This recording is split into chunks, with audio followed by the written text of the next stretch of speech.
Je voudrais vous faire un condensé des exemples que nous avons vus et tenter de répondre à la question à quoi sert la vidéo pédagogique dans un MOOC ou autre. On a vu des vidéos qu'on appelle diapositives. Donc on pourrait imaginer sans vidéo, juste des diapositives sous format PDF avec un texte descriptif, donc une ressource. On peut lire et relire à son rythme le texte, ça permet d'améliorer sa lecture. Mais par contre, au niveau du prof, l'écriture de ce texte est longue et ça peut être une perte de temps. Avec la vidéo, on a des diapositives avec un prof qui parle et puis l'audio amène de l'intonation, de l'accentuation, des bruitages. Le visuel, on a vu la gestuelle, le regard, la focalisation, on peut montrer des choses. Il y a improvisation possible qui peut mener à un gain de temps et également tout l'aspect dramatisation, l'attitude, la transmission de la passion. Il peut également surprendre, interpeller, inspirer, persuader par la présence humaine, par la narration, par la voix, par l'aura ou le charisme. On a vu des vidéos expériences qui permettent d'observer un phénomène, un équipement qui est peut-être large, microscopique, inaccessible, cher, dangereux, difficile à observer sans équipement spécial, ou alors avec un design expérimental complexe. Vous avez ici des exemples en chimie, nucléaire, spatiale, astronomie, météo, biologie, nanotechnologie, physique, etc. Des vidéos tutoriels ou comment faire, il suffit d'observer des étapes ou des procédures à exécuter, c'est très bien pour des tutoriaux d'informatique. Des vidéos à composantes temporelles qui permettent d'illustrer des principes dynamiques ou en mouvement, par accélération, par ralentissement. On utilise les propriétés intrinsèques de la vidéo, par exemple montrer comment marche un pendule, des ressorts, les rebonds d'une balle, pour montrer en ralenti des crash tests ou en accéléré une plante qui pousse, pour montrer des vitesses de chute indépendantes de la masse dans du vide, etc. On a vu des vidéos multidimensionnelles.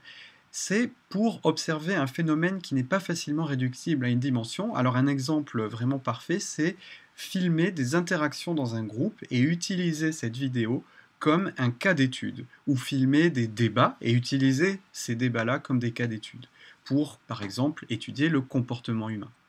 Des vidéos d'illustration, d'abstraction.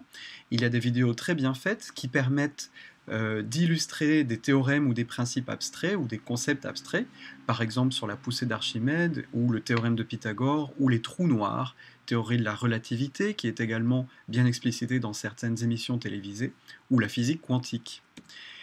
Les vidéos dans l'espace 3D qui permettent une observation, une illustration de choses tangibles, c'est-à-dire qui existent vraiment dans le monde réel et qui sont donc en espace 3D, par exemple pour la géométrie spatiale ou pour le design d'objets, où on peut imaginer des cours d'architecture où on va se déplacer dans les bâtiments en 3D.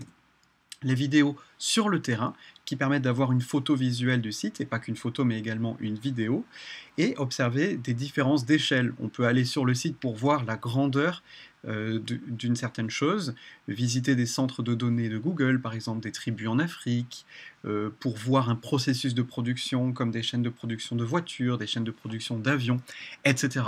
Ça permet de se faire une comparaison entre l'échelle en laboratoire, une petite expérience, versus une échelle réelle grandeur nature. On a les vidéos mécaniques, outillage, où on peut montrer des méthodes et des techniques de mécanique, d'outillage, par exemple comment montrer certaines choses, certaines parties de la voiture, du moteur, comment monter certaines parties d'un avion ou d'un vélo, comment utiliser des outils en électronique, en audio, etc. Des vidéos performance en art. Par exemple, pour montrer une performance de cinéma, de peinture, de sculpture, de musique, de théâtre ou de dessin, on va utiliser des cas d'études avec des artistes en action. Des vidéos d'analyse visuelle, par exemple visualiser des fréquences d'un fichier audio, l'analyse de Fourier, des fonctions mathématiques qui sont beaucoup plus montrables sous format vidéo puisqu'ils ont des composantes temporelles et audio. Des vidéos plus synthétiques qui permettent de condenser l'information par montage, une information qui serait autrement riche, par exemple si on l'écrivait sur un texte. Les vidéos événements ou histoires pour archiver des événements historiques et les utiliser encore une fois comme des cas d'étude ou pour analyser des situations comme le printemps arabe où on a collecté de multiples vidéos par exemple prises sur des téléphones portables et on les utilise dans des formations.